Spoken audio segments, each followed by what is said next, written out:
Kabi-kabilang pagputok ng bulkan ang bumulabog sa Iceland at Indonesia. Nilamon pa ng lava ang mga bahay.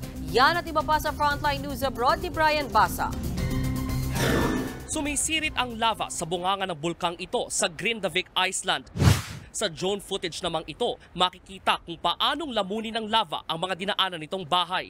Hinarangan ng mga bato ang bayan pero nasira pa rin ito ng lava. Nagsilikas na ang mga residente. Sa West Sumatra Province naman sa Indonesia, may pumutok ding bulkan. Natabunan ng abo ang mga bahay at sasakyan. Puno ng mga pasyente ang clinic na karamihan ay nakalanghap ng abo. Ang panlaban dyan ng mga residente, face mask. Nabalot naman ng makapal na snow ang mga kalsada sa Altai Prefecture sa China. Walang tigil ang pag-ulan ng snow na nagdulot pa ng avalanche. Stranded tuloy ang ilang turista. Gumamit na ng snowplow para maalis ang makapal na niebe sa daanan. Baha naman ang namerwisyo sa Rio de Janeiro, Brazil. Bunsod ng malakas na ulan. Pinasok ng tubig ang mga bahay at 11 ang namatay. Nagdeklara na ng state of emergency ang alkalde ng Rio de Janeiro.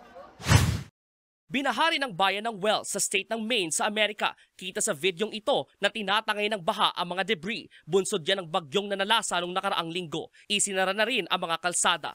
Nagbabalita mula sa Frontline, Brian Basa, News 5.